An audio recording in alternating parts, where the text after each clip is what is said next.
عليكم ورحمة الله وبركاته. بسم الله الرحمن الرحيم. الحمد لله رب العالمين والصلاة والسلام على سيد المرسلين وعلى آله وصحبه أجمعين. أما بعد عباد الله أوصيكم وإياي بتقوى الله. الله سبحانه وتعالى നല്ലത് പറയാനും കേൾക്കുവാനും നല്ലതിനെ പിൻപറ്റുവാനൊക്കെയുള്ള തൗഫീഖ് നമുക്ക് പ്രദാനം ചെയ്യട്ടെ. അള്ളാഹുവിന്റെ തൃപ്തിയിലായിക്കൊണ്ട് അള്ളാഹു നമ്മളെല്ലാവരും ജയിപ്പിക്കട്ടെ. അസർമുല്ല താജി അദ്ദേഹത്തിന്റെ ചോദ്യത്തിന് എനിക്ക് സാധിക്കുന്ന രീതിയിൽ മറുപടി നേരത്തെ പറഞ്ഞിട്ടുണ്ട്. എത്രമാത്രം കൃത്യമായ മറുപടിയാണെന്ന് എനിക്ക് അവകാശപ്പെടാൻ സാധിക്കുകയില്ല. അദ്ദേഹത്തിന്റെ ചോദ്യം സമസ്ത മദ്രസ ഉണ്ടാക്കിയത് പല ആളുകൾക്കും കൂടി പണം പിരിച്ചിട്ടല്ലേ എന്ന്. അദ്ദേഹത്തിന്റെ ശൈലി അതൊന്നല്ല, വേറെ വളരെ ഒരു മാന്യമായ ശൈലി ആയിരുന്നില്ല. അതുപോട്ടെ, നമുക്ക് വിഷയമല്ല. അപ്പൊ ഞാൻ മറുപടി പറഞ്ഞ സമയത്ത് അദ്ദേഹം ഉണ്ടായിട്ടില്ല തോന്നുന്നു. ഞാൻ ഒന്നുകൂടി മറുപടി പറയാണ്. സമസ്ത സ്ഥാപനം ഉണ്ടാക്കുക, സമസ്തന്റെ മുഷാവറ അംഗങ്ങളുടെ അടുക്കൽ നിന്ന് പൈസ, അവരുടെ കയ്യിൽ നിന്ന് പൈസ ഉണ്ടാക്കുന്നതിന് മാത്രമല്ല സമസ്ത സ്ഥാപനം ഉണ്ടാക്കുക എന്ന് പറയും. സമസ്തയുടെ പ്രവർത്തകരായ ആളുകൾ സമസ്തയെ സ്നേഹിക്കുന്നവരുടെ അടുക്കൽ നിന്ന് പണം ശേഖരിച്ചുകൊണ്ട് സമസ്ത ഉണ്ടാക്കിയ സ്ഥാപനം ബഹുമാനപ്പെട്ട ഉസ്താദ് സമസ്തക്കാരുമല്ല അല്ലെ, സമസ്തക്കാരൊന്നുമല്ലാത്ത, സമസ്തയെ സ്നേഹിക്കുന്നവരാണെന്ന് അവകാശപ്പെടാൻ പറ്റുകയും ചെയ്യാത്ത ആളുകൾ അടുക്കൽ നിന്നൊക്കെ പണം പിരിച്ചുകൊണ്ട് പള്ളി ഉണ്ടാക്കിയിട്ട് ഉസ്താദ് ഉണ്ടാക്കിയ പള്ളി എന്ന് പറയാത്തത് സാധാരണ. സമസ്തക്കാരുമല്ല, തബ്ലീഗ് ജമാഅത്തിന്റെ ആളുകൾ പോലും ആയ പിന്നെ ഈ ഗൾഫിലൊക്കെ ഉള്ള ആളുകൾ അറബികളുടെ അടുക്കൽ പണം പിരിച്ചിട്ടേ പള്ളി ഉണ്ടാക്കിയതിനെ കുറിച്ച് ഉസ്താദ് ഉണ്ടാക്കിയ പള്ളി എന്ന് മാത്രമല്ല കേട്ടോ. ഇനിയല്ല, ഉസ്താദിന് യാതൊരു പങ്കുണ്ടാവില്ല. അതിനെ കുറിച്ച് പറയണം. അനുഭാവികൾ ഉണ്ടാക്കിയ പള്ളിനെ കുറിച്ചും ഉസ്താദ് ഉണ്ടാക്കിയ പള്ളിയാണ്. എനിക്കറിയാം ഒരു പള്ളിനെ കുറിച്ച്, കൂടുതൽ പള്ളിനെ കുറിച്ച്. അതിൽ അദ്ദേഹത്തിന്റെ ഒരു പൈസ പോലും ഇല്ല. അദ്ദേഹം മുഖേന ഉള്ള പൈസയും ഇല്ല. പിന്നെയോ കുറച്ച് ആളുകൾ പിന്നെ ഗൾഫിൽ നിന്നൊക്കെ കുറെ പണം പിരിച്ച് അതിനൊരു പള്ളി ഉണ്ടാക്കി. അതിൽ കൂടുതൽ സ്വാധീനം അവർക്കായി. അത് കാരണം ഉണ്ടാക്കിയ പള്ളി അങ്ങനെ പറയാറുണ്ട്. അപ്പൊ അതൊന്നും ഇവിടെ വിഷയമല്ല സാധനം. പിന്നെ ഒന്നാമത് ഇത്തരം ചോദ്യങ്ങൾക്ക് മറുപടി പറയേണ്ട ആവശ്യമില്ല. ഒരാൾ ഒരു മൈക്കെടുത്തിട്ട് മാന്യമായ രീതിയിലൊക്കെ ചോദിക്കുകയാണെങ്കിൽ അതിന് മാന്യമായ നിലക്ക് മറുപടി നൽകുക. അല്ലാത്തത് തല്ലിക്കളയിലായിരിക്കും ഏറ്റവും നന്നാവുക. ഏതായാലും ഞാനിപ്പോ അതിന് പറഞ്ഞത് അദ്ദേഹം മനസ്സിലാക്കിക്കോട്ടെ എന്ന് മനസ്സിലാക്കിയിട്ടാണ് അതിന് മറുപടി പറഞ്ഞത്. പിന്നെ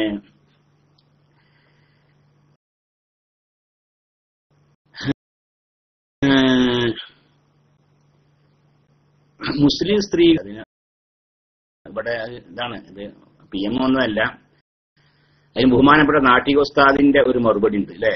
നാട്ടിക ഉസ്താദിന്റെ ഒരു മറുപടി ഉണ്ട്. അദ്ദേഹത്തിന് സ്വന്തം അഭിപ്രായം പറഞ്ഞതല്ല. തുഹഫ പോലെയുള്ള ഷാഫി മദ്ഹബിലെ പ്രബലമായ ഫിഖഹിന്റെ കിതാബുകളുടെ അടിസ്ഥാനത്തിൽ അദ്ദേഹം അതിന് മറുപടി പറഞ്ഞിട്ടുണ്ട്. അതായത് ഒരു സ്ഥലത്ത് പുരുഷന് സാധിക്കാത്ത പണിയാണ്, ഒരു കാര്യം ചെയ്യാൻ പുരുഷൻ ഇല്ല, പുരുഷനാണ് ചെയ്യേണ്ടത്, പക്ഷെ അവിടെ പുരുഷൻ ഇല്ല. എങ്ങനെയില്ല?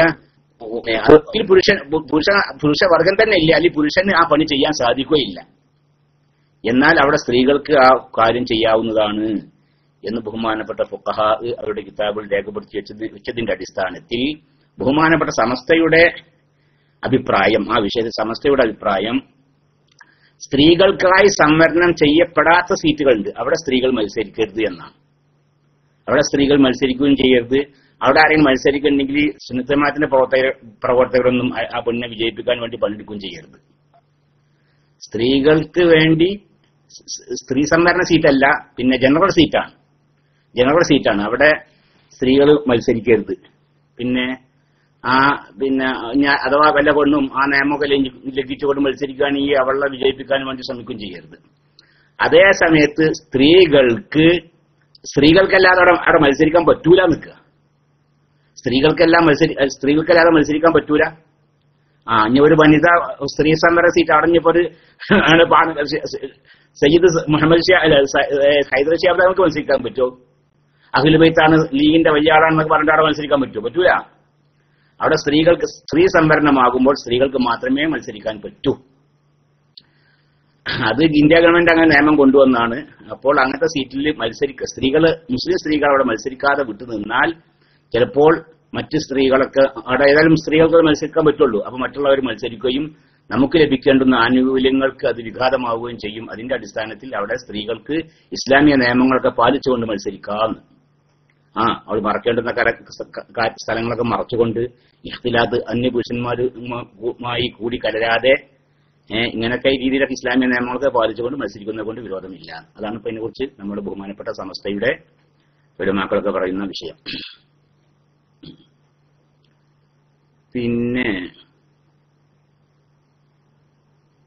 പിന്നെ കേരളത്തിനല്ല ഇവന് പറഞ്ഞ് കേരളത്തിന്റെ വിഷയം തന്നെ ഇവർ പറഞ്ഞത്.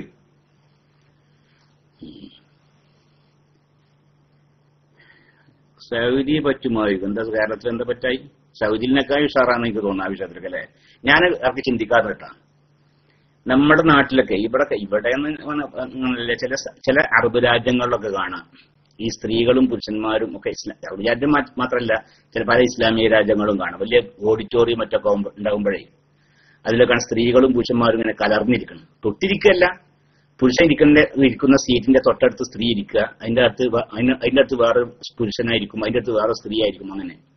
എന്നാൽ ആ വിഷയത്തിലൊക്കെ നമ്മുടെ ഇന്ത്യ രാജ്യത്തിന്റെ മുഴുവൻ സ്ഥിതി എനിക്ക് പറയാൻ വയ്യ. നമ്മുടെ കേരളത്തിൽ കുറേയും കൂടി മാന്യത പുലർത്തുന്നത് ആ വിഷയത്തിൽ എനിക്ക് തോന്നുന്നു അല്ലേ. മുസ്ലിങ്ങളല്ലാത്തവരും ഇനി ഒരു ഓഡിറ്റോറിയത്തിൽ ഇരിക്കുകയാണെങ്കിൽ സ്ത്രീകൾ ഒരു ഭാഗത്തും പുരുഷന്മാർ വേറെ ഭാഗത്തും ഇരിക്കുക, അങ്ങനത്തെ കുറെ ഒരു മാന്യമായ ഒരു സമീപനമൊക്കെ നമ്മുടെ നാടുകളിൽ കാണുന്നുണ്ട്. എല്ലാത്തവരിലും അങ്ങനെ കാണുന്നുണ്ട്. അതേസമയത്ത് ഇസ്ലാമിക രാജ്യങ്ങൾ പല സ്ഥലത്തും കൂടിക്കലർന്നിരിക്കുന്നതും കാണാം. പിന്നെ എന്ന് മാത്രമല്ല ഈ സ്ത്രീകളെ ഭരണകർത്താക്കളൊക്കെ മറ്റേ പല രാജ്യങ്ങളിലും മുസ്ലിം രാജ്യങ്ങളിൽ തന്നെ കാണാം ഈ പിന്നെ മുസാഫഹത്ത് ചെയ്യുന്നല്ലേ, പിന്നെ ഹസ്തദാനം ചെയ്യുന്ന, കൈ പിടിച്ച് കുലുക്കുന്ന, ഷെയ്ക്ക് ഹാൻഡ് ചെയ്യുന്നതാണ് സ്ത്രീകൾ, പുരുഷൻ അന്യ സ്ത്രീയുടെ. എന്നാൽ ഇന്ത്യൻ സംസ്കാരം അങ്ങനെയല്ല. അത് ഒരു കൈകൂപ്പലാണ് ഇന്ത്യൻ സംസ്കാരം. അത് ഒരു നല്ല സംസ്കാരം എന്ന് പറയല്ല ഞാൻ പറഞ്ഞത്. എന്നാലും ശരി, ഒരു അന്യ പുരുഷൻ അന്യ സ്ത്രീയെ തൊടുന്ന പരിപാടിയിൽ നിന്ന് രക്ഷപ്പെടാൻ സാധിക്കും. ഒരു മുസ്ലിം രാജ്യത്തേക്ക് ഇന്ദിരാഗാന്ധി പോയപ്പോ പറഞ്ഞിട്ടുണ്ട്. ഇന്ദിരാഗാന്ധി ഒരു മുസ്ലിം രാജ്യത്ത് പോയതായിരുന്നു. അപ്പൊ ആ മുസ്ലിം രാജ്യത്തിലെ ഭരണാധികാരി അവിടുത്തെ ഇന്ദിരാഗാന്ധിയുടെ കൈ പിടിക്കാൻ വന്നപ്പോ ഇന്ദിരാഗാന്ധി സമ്മതിച്ചില്ല. ഇന്ദിരാഗാന്ധി എന്ത് ചെയ്ത് കൈ ഇങ്ങനെ കൂപ്പി നിന്നെന്ന്. കാരണം ഇത് ഇന്ത്യൻ സംസ്കാരം അങ്ങനെയാണ്. അപ്പൊ അതൊക്കെ പോട്ടെ. പിന്നെ അസ്സലാമു അലൈക്കും. വലൈക്കും സലാം വറഹ്മത്തുള്ളാഹി. ഉസ്താദെ, എന്റെ ഭാര്യ നാട്ടിൽ പോവുകയാണ്. സുഖപ്രസവത്തിന് വേണ്ടി ദുആ ചെയ്യണം.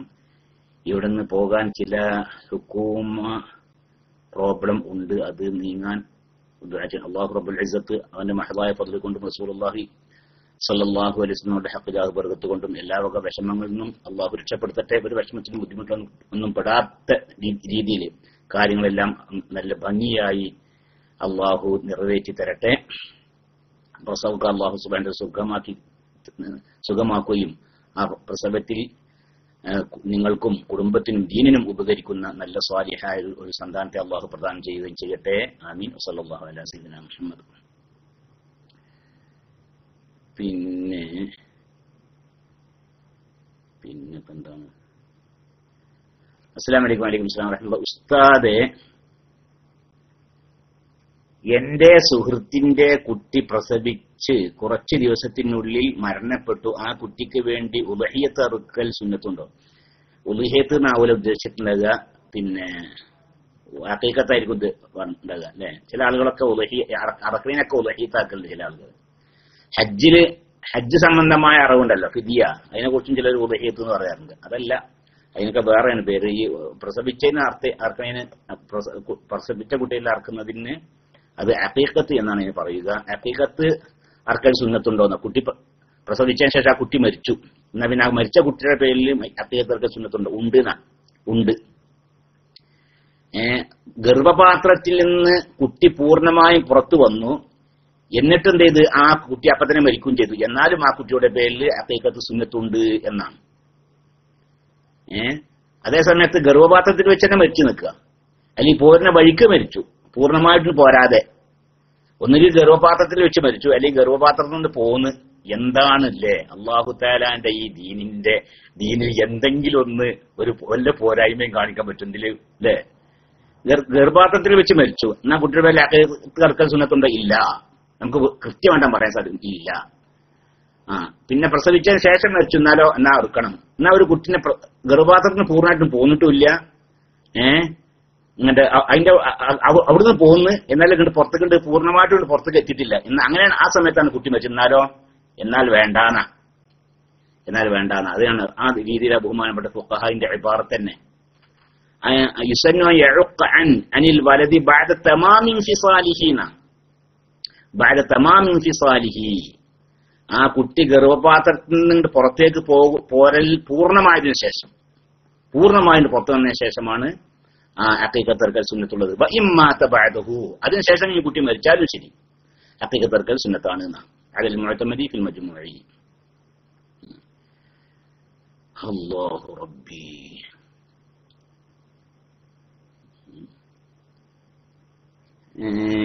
എന്താണ് എന്നെ കൊണ്ട് ഒരാൾ ഒരാൾ പറഞ്ഞു, എന്താ റബ്ബേ,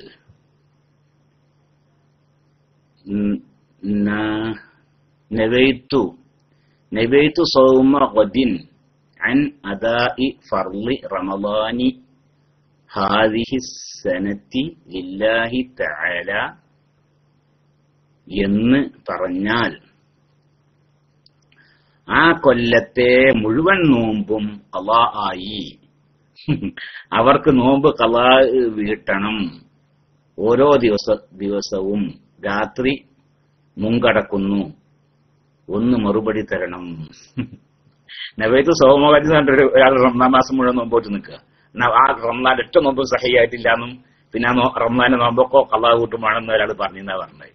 കാരണം നാളെ പറഞ്ഞതെന്ന്, നാളെ എന്നുള്ള നബൈത്ത് സൗമഗദി അല്ലേ. കാരണം പിന്നെ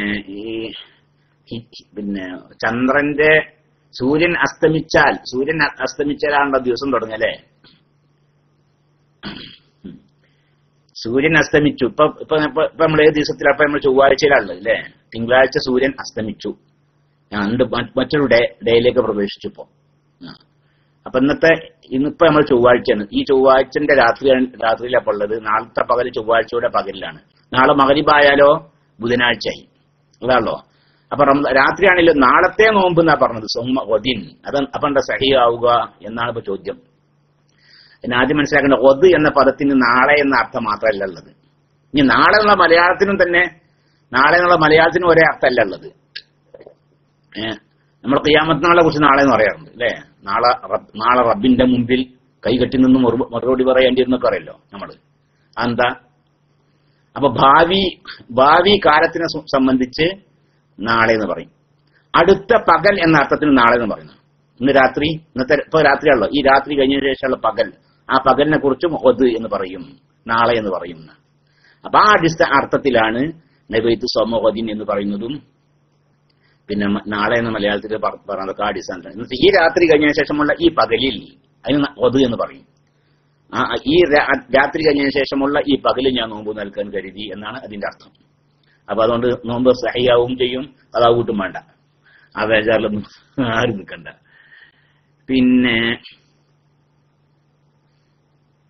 പിന്നെന്താണ്,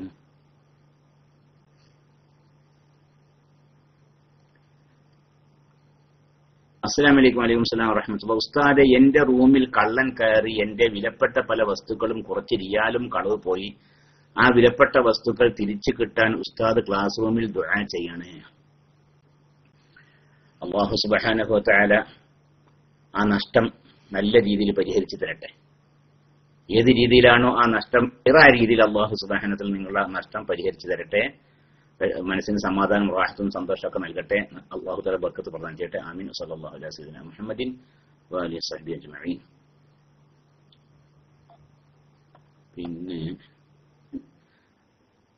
ഇന്നാ ലില്ലാഹി വ ഇന്നാ ഇലൈഹി റാജിഊൻ. എന്റെ അയൽവാസി നെല്ലൂർ അബ്ദുറഹ്മാൻ സാഹിബ് ഇന്ന് സുബ്ഹിക്ക് മരണപ്പെട്ടു. അല്ലാഹു മഗ്ഫിറത്തും റഹ്മത്തും പ്രദാനം ചെയ്യട്ടെ. ആമീൻ. എല്ലാവരും നിസ്കാരത്തിൽ ഉൾപ്പെടുത്തുക എന്ന് അമീർ നെല്ലൂർ പിഎൻ ചെയ്തിട്ടുണ്ട്.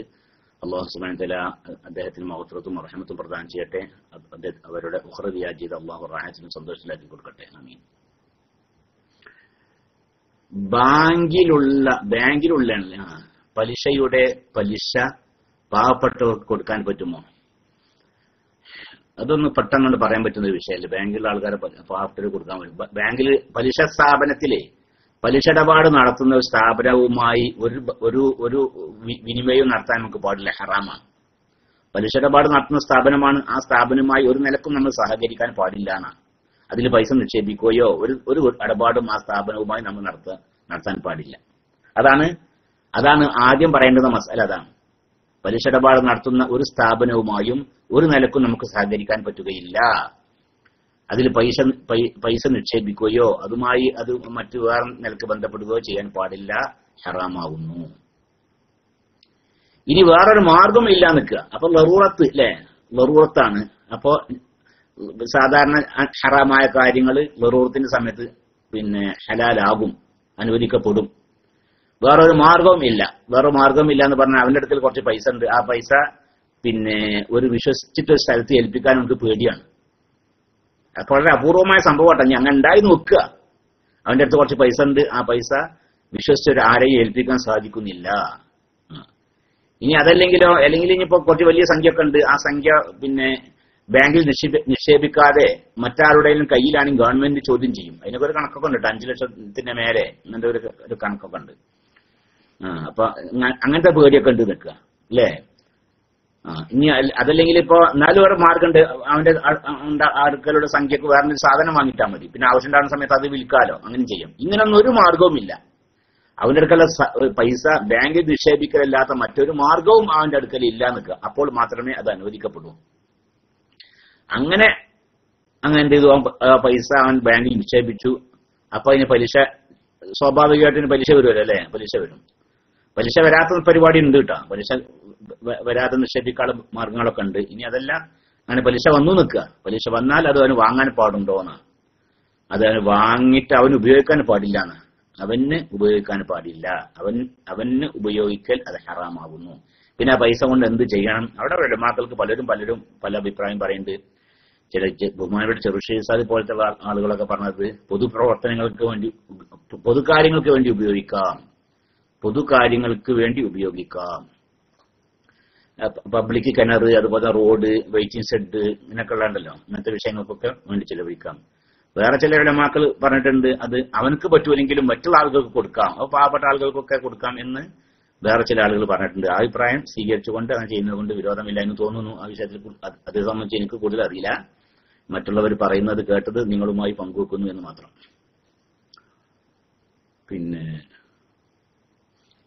അസ്സലാമു അലൈക്കും. വലൈക്കും സലാം വറഹ്മത്തുള്ളാഹി. മാന്യ സഹോദരങ്ങളെ, ദീർഘനാളത്തെ ദുആകൾക്ക് ശേഷം എന്റെ സഹോദരന്റെ മകൾ രണ്ട് കുട്ടികൾ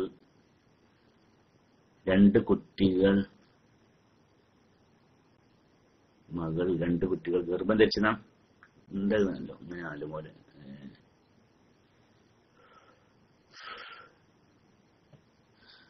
നാളെ അതിന്റെ അല്ലാഹു സുബ്ഹാനഹു വ തആല നന്മ മനസ്സിലാക്കി ചില ഭാഗങ്ങളും നിങ്ങൾ ഫുള്ളായിട്ട് കിട്ടുന്നില്ല എനിക്ക്. അല്ലാഹു സുബ്ഹാനഹു വ തആല പ്രസവ റാഹത്തിലെ സന്തോഷത്തിലാക്കി കൊടുക്കട്ടെ. സ്വാലിഹീങ്ങളായ സന്താനങ്ങളെ അല്ലാഹു നൽകട്ടെ. അല്ലാഹു അവരുടെ ജീവിതത്തിൽ ഖൈറും ബർക്കത്തും പ്രദാനം ചെയ്യട്ടെ. ആമീൻ. സല്ലല്ലാഹു അലൈഹി സയ്യിദിനാ മുഹമ്മദ്. സ്ത്രീകൾ തെരഞ്ഞെടുപ്പിൽ മത്സരിക്കുന്ന നേരത്തെ പറഞ്ഞല്ലോ, അതിന് മറുപടി നേരത്തെ പറഞ്ഞു കഴിഞ്ഞു.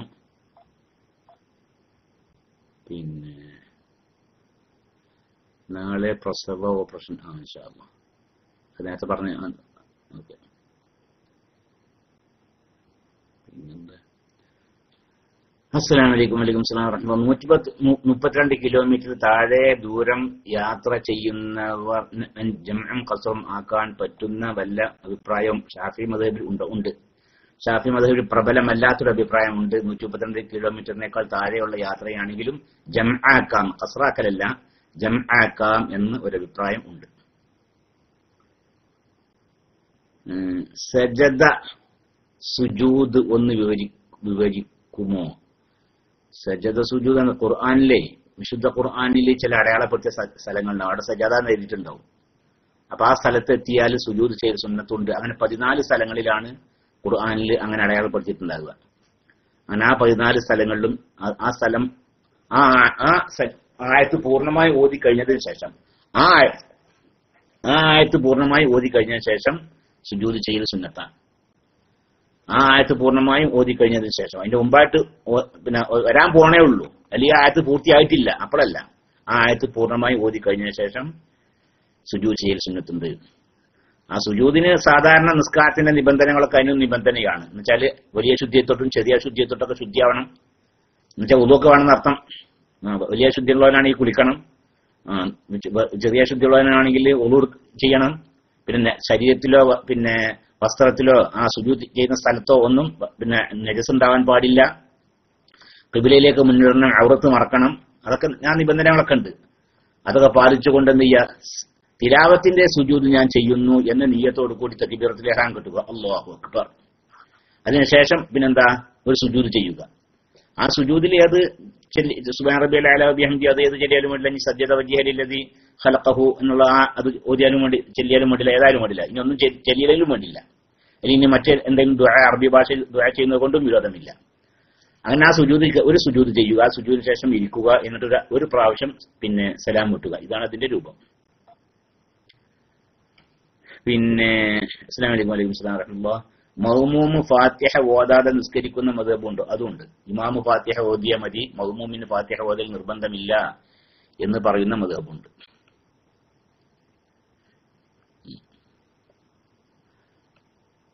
അസ്സലാമു അലൈക്കും. ഇന്നലെ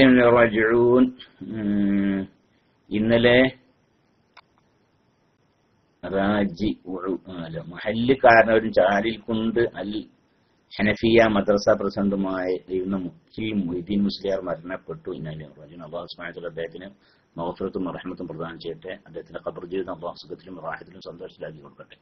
ആമീൻ. ഭാര്യയും ഭർത്താവും കൂടുതൽ നേരം സംസാരിക്കുകയും അതിലൂടെ അവർക്ക് സ്ഖലനം സംഭവിക്കുകയും ചെയ്താൽ എന്താണ് അതിന്റെ മസ്അല? അതുകൊണ്ട് വിരോധമൊന്നുമില്ല, കുളിക്കണം. സ്ഖലനം ഉണ്ടായ ജനാബത്ത് വലിയ ശുദ്ധി ഉണ്ടായപ്പോ എന്ത് വേണം, കുളിക്കണം. അത് ഹറാമൊന്നല്ല. സ്വന്തം ഭാര്യ ഭർത്താക്കന്മാരാണ്, അങ്ങനെ ഒരു രസകരമായ വർത്താനൊക്കെ പറഞ്ഞിട്ട് എന്ത് ചെയ്ത് സ്ഖലനം ഉണ്ടായി. അത് തെറ്റല്ല, അതിന്റെ പേരിൽ കുറ്റമില്ല. പിന്നെ സ്ഖലിച്ചാൽ പിന്നെ എന്ത് വേണം, ജനാബത്ത് ഉണ്ടാവില്ല അല്ലെ, വലിയ ശുദ്ധി ഉണ്ടായി, അപ്പൊ കുളിക്കണം, അത്രേ ഉള്ളൂ, വേറെ പ്രശ്നമൊന്നുമില്ല. അസ്സലാമു അലൈക്കും വലൈക്കും സലാം വറഹ്മത്തുള്ളാഹി. ഉസ്താദ്, ഞാൻ ഒരു പോസ്റ്റ് ഓഫീസ് കുറി ഉണ്ട്, അത് അടുത്ത മാസം കിട്ടും. അതിൽ കുറച്ച് പൈസ ഉണ്ട്. അത് ജ്യേഷ്ഠൻക്ക് കൊടുക്കാൻ പറ്റുമോ? ബാങ്കിൽ ഇല്ലെങ്കിൽ എന്ത് ചെയ്യണം? എന്താണ് നിങ്ങൾ എന്തിനാ കൂടാൻ നിന്നത്? പോസ്റ്റ് ഓഫീസ് ഈ പലിശ കിട്ടുന്ന പരിപാടിക്ക് നിൽക്കണ, അത് ചെയ്യാൻ പാടില്ലാത്ത വിഷയമാണ്. ആ കുറി കൂടൽ തന്നെ ഹറാമാണ്. അത് പലിശ കിട്ടുന്ന ഒരു പരിപാടി ആകുമ്പോൾ അതിൽ കൂടുതൽ തന്നെ ഹറാമാണ്. ഇനി ഏതായാലും ശരി, നിങ്ങൾ തൗബ ചെയ്യുക, കൂടിയതിന്റെ പേരിൽ നിങ്ങൾ തൗബ ചെയ്യുക. കാരണം ഇനിയിപ്പോ ഒരു മാർഗവും ചെല്ലല്ലേ. എന്നിട്ട് പടച്ചവനോട് പുറത്തു തരാൻ വേണ്ടി ആവശ്യപ്പെടുകയാണ്. കരഞ്ഞ് പറയാ പടച്ചവനെ തെറ്റുപറ്റി പോയതാണ്, നിന്റെ ഉണ്ടാവൂല, ചെയ്തതിനെ തൊട്ട് ഖേദിക്കുക, ഇനി അതിന്ന് വേഗം രക്ഷപ്പെടുക. എന്നിട്ട് ഞാൻ പലിശ എന്ത് ചെയ്യണം? പലിശനെ കുറിച്ച് നേരത്തെ ഞാൻ പറഞ്ഞല്ലോ, ഒന്നുകിൽ പൊതുവിഷയങ്ങൾ ചെലവഴിക്കുകയോ അല്ലെങ്കിൽ മറ്റാർക്കെങ്കിലും കൊടുക്കുകയോ ചെയ്യാവുന്നതാണ് എന്ന്.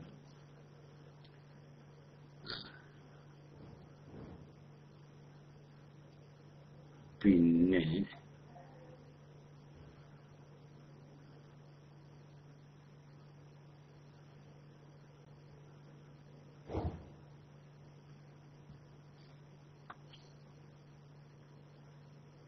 ഉസ്താദെ, ഒരു സംശയം. കിഴക്ക് നാട്ടിൽ, അതായത് ഇന്ത്യയിൽ മാസപ്പിറവി കണ്ടു. മാസം തുടങ്ങി പടിഞ്ഞാറ് ഭാഗത്തെ നാട്ടിൽ, അതായത് സൗദി അറേബ്യയിൽ കണ്ടില്ല. 30 പൂർത്തിയാക്കി. ഫലത്തിൽ ഒരു ദിവസം നേരത്തെ കിഴക്ക് നാട്ടിൽ മാസം തുടങ്ങി. അങ്ങനെ ഉണ്ടായാൽ പിഴവ് സംഭവിച്ചതാണെന്നും പടിഞ്ഞാറ് നാട്ടിലെ വിധി പരിഗണിക്കേണ്ടതില്ല എന്നും കിതാബിന്റെ അടിസ്ഥാനത്തിൽ കിഴക്ക് നാട്ടിലെ തീയതി നോക്കണം എന്നാണ് വിധിയെന്നും ഒരു മുസ്ലിയാർ കഴിഞ്ഞ ദിവസം പ്രസംഗിച്ചത്. അത് അങ്ങനെ എന്തൊരു വിഷയമുണ്ട്. ഞാനത് മിച്ചാതെ നോക്കട്ടെ. ഞാൻ ആ വിഷയം അവിടെ ഒന്നുകൂടി കിതാബിന്റെ യഥാർത്ഥം ഒന്നുകൂടി നോക്കട്ടെ. അവിടെ ഉണ്ട്, അവിടെ അങ്ങനെ ഉണ്ട്. അഭിപ്രായ വ്യത്യാസങ്ങൾ പറഞ്ഞ കൂട്ടത്തിലാ തോന്നുന്നുണ്ട്. കിഴക്കൻ രാജ്യങ്ങളിൽ മാസം കണ്ടാൽ പടിഞ്ഞാറൻ രാജ്യങ്ങളിലേക്ക് അത് ബാധകമാണ്. അങ്ങനെ എന്തോ എനിക്ക് ഇൻഷാ അല്ലാഹ് അത് ആ കിതാബ് നോക്കി അതിന് ശേഷം ഇൻഷാ അല്ലാഹ് നമുക്ക് ആ കാര്യം വിവരിക്കാവുന്നതാണ്. പലിശ എന്നത് മറ്റു പലരുടെയും പൈസ ആണല്ലോ. അതുകൊണ്ട് ഒരു വ്യക്തിക്ക് മാത്രം കൊടുക്കുന്നതിനേക്കാൾ നല്ലത് പൊതു ആവശ്യമായ റോഡ്, തോട് എന്നിവ ഓരോരുത്തരും കൊടുക്കലല്ലേ നല്ലത്? അത് എന്തായാലും പാടില്ല, അതല്ല വിഷയമുള്ളത്. അത് ഹറാമാണ് ആ പലിശ. അത് പിന്നെ പലിശ അവന്റെ മേലെ ഹറാമാണ്, അത് ഹറാമാണ്. അത് കൊടുത്താലും കൂലിയിട്ടൊന്നുമില്ല, അത് ഹറാമാണ്. പിന്നെന്താ ഉള്ളത്? അവന് അവകാശപ്പെടാത്ത, അവന് അർഹതയില്ലാത്ത പൈസ അവന്റെ കയ്യിൽ വന്നു.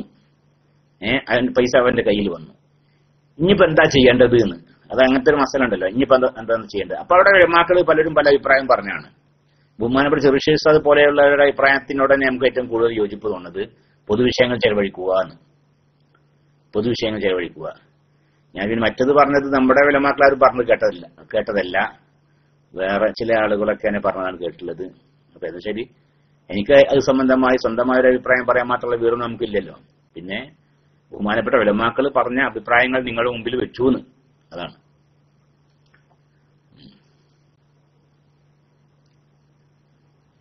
പിന്നെ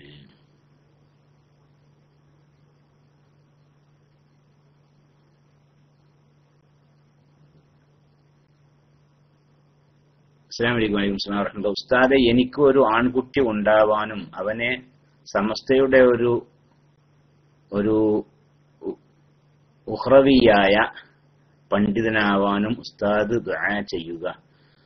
അൽഹംദുലില്ലാഹി റബ്ബിൽ ആലമീൻ. അല്ലാഹുമ്മ സ്വല്ലി അലാ സയ്യിദിനാ മുഹമ്മദിൻ വഅലാ ആലി സയ്യിദിനാ മുഹമ്മദ്. സർവശക്തനായ റബ്ബുൽ ഇസ്സത്ത് അവന്റെ മഹ്ളായ ഫള് കൊണ്ടും റസൂലുള്ളാഹി സ്വല്ലല്ലാഹു അലൈഹി വസല്ലം തങ്ങളുടെയും മറ്റെല്ലാ നബിമാരുടെയും സിദ്ദീഖീങ്ങളുടെയും ശുഹദാഇന്റെയും ജിന്നിലും ഇൻസിലും പെട്ട സ്വാലിഹീങ്ങളുടെയും ഒക്കെ ഹഖ് ജാഹ് ബർക്കത്ത് കൊണ്ട് നിങ്ങൾക്ക് നല്ല സ്വാലിഹായ ഒരു ആൺകുട്ടിയെ നൽകട്ടെ. ആ കുട്ടിയെ കൊണ്ട് നിങ്ങൾക്കും നിങ്ങളുടെ കുടുംബത്തിനും മുസ്ലിം ഉമ്മത്തിനും അള്ളാഹു ഉപകാരം പ്രദാനം ചെയ്യട്ടെ. ആമീൻ. സല്ലല്ലാഹു അലാ സയ്യിദിനാ മുഹമ്മദ്.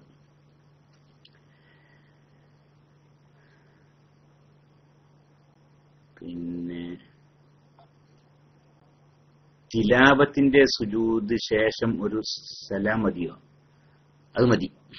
അത് തിലാവത്തിന് സുജൂദിന് ശേഷം ഒരു സലാം മതി. രണ്ട് സുജൂദ് സലാം സുന്നത്തുണ്ടോ ഇല്ല എന്നുള്ള വിഷയത്തിൽ അഭിപ്രായ വ്യത്യാസമുണ്ട്. അതിന് അത് ഹിഫത്തിന്റെ മേലെ ഉടുത്തതാണെന്ന് എന്നുവെച്ചാൽ തിലാവത്തിന് സുജൂദ് കാരണം അത് വളരെ വളരെ നേരിയ രൂപത്തിൽ ചെയ്യേണ്ടുന്നതാണ്.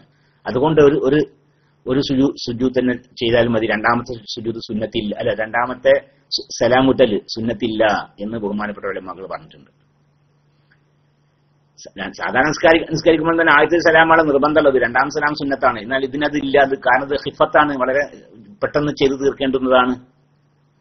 അപ്പോ ഒന്ന് മതിയെന്ന്, രണ്ടാമത്തെ സലാം മുട്ടൽ സുന്നത്തില്ല എന്ന് പറഞ്ഞവരുണ്ട്.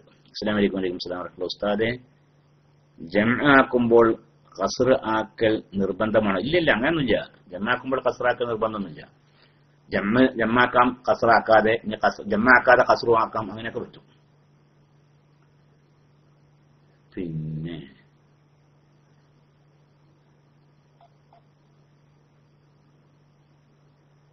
ജ്യേഷ്ഠന് കൊടുക്കുക. അപ്പോൾ ജ്യേഷ്ഠന് കൊടുക്കാൻ അങ്ങനെ കൊടുക്കുകയോ ചെയ്യാം, അതൊന്നും ഇതൊന്നുമില്ല.